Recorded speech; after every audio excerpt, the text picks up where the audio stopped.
పాలిటిక్స్లోకి ఎందుకు రావాలనుకున్నారు? దానికి ఏదైనా ఒక బలమైన కారణం కానీ ఏమైనా ఉంది? ముఖ్యంగా అంటే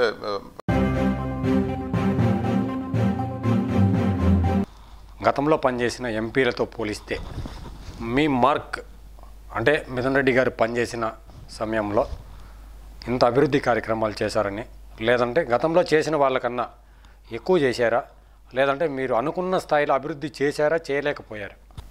ఈరోజు ఒక ఎంపీగా నాకు అంటే ఒక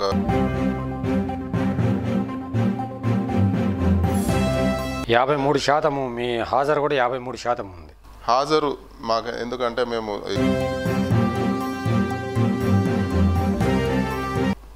మీ వ్యూహరచన వల్లే ఎక్కువ సీట్లు గెలిచినాయి అనేది, అంటే గెలిచిన ఎమ్మెల్యేలు కానీ ఆ నియోజకవర్గంలో ఉన్న ప్రజలు కానీ చెప్తున్నారు. ఇక్కడ ముఖ్యంగా మనం ఆలోచించాల్సిన విషయం ఏమంటే ఓట్లు అంటూ వైఎస్ఆర్ పార్టీకి ఉన్నాయండి.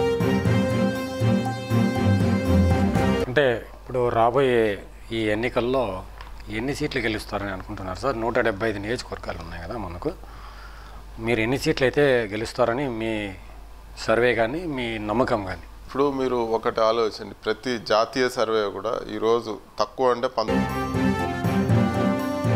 జనసేనతో వైఎస్ఆర్సీపీ వాళ్ళు పొత్తు పెట్టుకుంటున్నారని, దానికి వెనకాలంతా కేసీఆర్ గారే వ్యూహరచన చేస్తున్నారని, పైకి కనిపించని ఒప్పందం చేసుకుంటున్నారని ఒక ఇప్పుడు ఓటుకు నోటు కేసులో ఎప్పుడైతే చంద్రబాబు నాయుడు గారు దొరికిపోయారో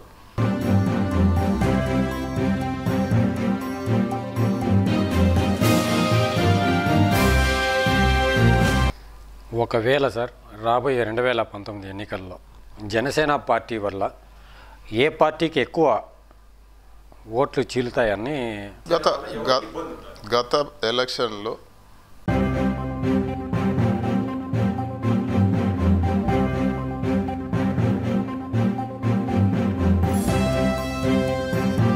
ఇప్పుడు మన చిత్తూరు జిల్లా వరకు వస్తే మదనపల్లి నియోజకవర్గంలో సిట్టింగ్ ఎమ్మెల్యేకి కాకుండా టికెట్ ఇంకా ఒకరిద్దరు ముగ్గురు పేర్లు వినపడుతున్నాయి బాగా. అంటే ఒక మైనార్టీకి కానీ, లేదంటే ఇంకొక రెడ్డి సామాజిక వర్గానికి చెందిన వ్యక్తికి కానీ అని. అక్కడ ఏమన్నా మార్పు జరిగే సూచన కానీ ఏమన్నా ఉందా? ఇప్పుడు ఖచ్చితంగా ఇప్పుడు అంటే బీసీకి జిల్లాలో ఎక్కడ చోట ఇవ్వాలి కాబట్టి మిగతా అన్ని నియోజకవర్గాలతో పోలిస్తే మదనపల్లిలో మీకు కూడా తెలిసిన విషయం, ఎక్కువ మంది బీసీలు ఉన్నారు. బీసీలు కానీ మైనారిటీలు కానీ, అట్లా మైనారిటీ నుండి కానీ బీసీ నుండి కానీ తిప్పారెడ్డి గారికి కాకుండా వేరే వాళ్ళకి ఏమైనా ఇచ్చే ఛాన్స్ ఉందా? ఇప్పటికైతే నాకు తెలిసి ప్రతిపక్ష ఎమ్మెల్యేలు వైఎస్ఆర్సీపీ పార్టీ నుండి గెలిచిన వాళ్ళు అసెంబ్లీకి వెళ్ళకపోవడం తప్పు కాదా? ఈరోజు ఒకటి మీరు గుర్తుపెట్టుకోవాలి,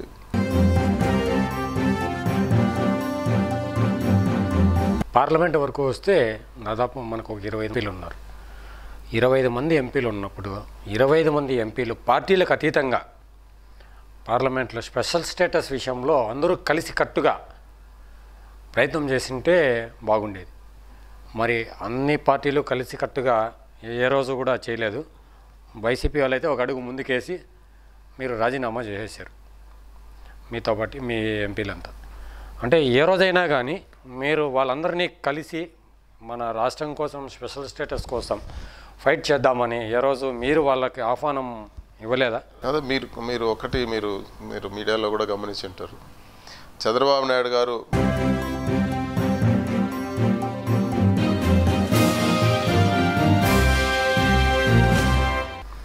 అంటే మదనపల్లె మున్సిపాలిటీ ఏర్పడినప్పటి నుండి టీడీపీ పార్టీ ఏ రోజు కూడా వాళ్ళ చైర్మన్ని సొంతం చేసుకోలేకపోయినారు. మరి ఎంతమంది గెలిచినా కూడా, మీ వాళ్ళు ఎక్కువ మంది గెలిచినా కూడా చైర్మన్ని మీ పార్టీ నుండి ఎన్నుకోలేకపోవడానికి అంటే ఇంత వ్యూహరచన చేసిన పెద్దిరెడ్డి కుటుంబం అక్కడ ఎందుకు విఫలమైందా, లేకపోతే అక్కడ ఉన్న పరిస్థితులు ఏమైనా? మామూలుగా రాజకీయాలు చేస్తే ఎవరైనా కూడా వాటిని ఎదుర్కొనే పరిస్థితి ఉంటుంది.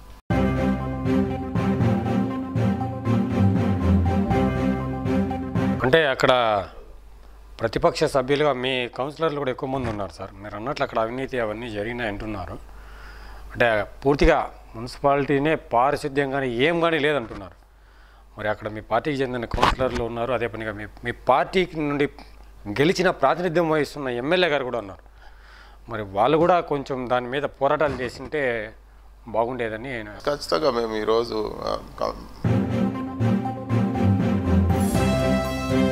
తమ్మాలపల్లె కరువుకు care of address sir. Praveen Kumar Reddy వెళ్ళిపోయిన తర్వాత అప్పటి నుండి ఆయనే ఉన్నారు, ద్వారకనాథ్ రెడ్డి గారు ఉన్నారు. మరి కొత్తగా గత 20 రోజులుగా ఇంకొక కొత్త పేరు వస్తుంది. ఏమంటే చల్లపల్లి నరసింహారెడ్డి గారు, బీజేపీ పార్టీకి చెందిన చల్లపల్లి నరసింహారెడ్డి గారిని వైసీపీ అభ్యర్థిగా అతి త్వరలో అక్కడ ప్రకటించే అవకాశాలు ఉన్నాయి. అదేవిధంగా ద్వారకనాథ్ రెడ్డి గారిని పీలేరుకు మార్చుతారని. ఇప్పుడు ఒకటి రాబోయే ఎన్నికల్లో మా పార్టీ అధికారంలోకి వస్తే ఆ భూములన్నీ స్వాధీనం చేసుకుని పేద ప్రజలకు పంచడంతో పాటు కబ్జాకు పాల్పడిన ప్రతి ఒక్కరి మీద చట్టపరంగా చర్యలు తీసుకునేదానికి ఒక ఉన్నత స్థాయి కమిటీని వేస్తామని చెప్పారు మీరు. అది 2019 ఎన్నికల్లో మీ ప్రభుత్వం గన ఏర్పడితే ఖచ్చితంగా ఆ కార్యక్రమం చేస్తారా? ఖచ్చితంగా ఈరోజు పీలేరు కానీ మదనపల్లి కానీ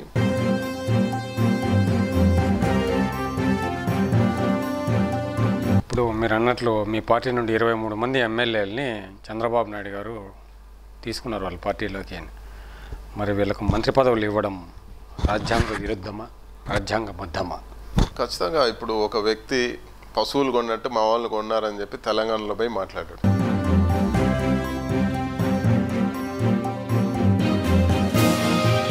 ఇప్పుడు పలమనేరు నియోజకవర్గం వరకు వస్తే గతంలో వైఎస్ఆర్సీపీ పార్టీ నుండి గెలిచిన అమర్నాథ్ రెడ్డి గారికి ప్రత్యామ్నాయంగా 2 పేర్లు ఉన్నాయి సార్. ఒకటి రాకేష్ రెడ్డి అని ఒకతను, ఇంకొకతను వెంకటేష్ గౌడ్ అని. వీళ్ళు అమర్నాథ్ రెడ్డికి పోటీగా నిలబడగలరా? ఇప్పుడు ఖచ్చితంగా వెంకటేగౌడ్ అనే వ్యక్తి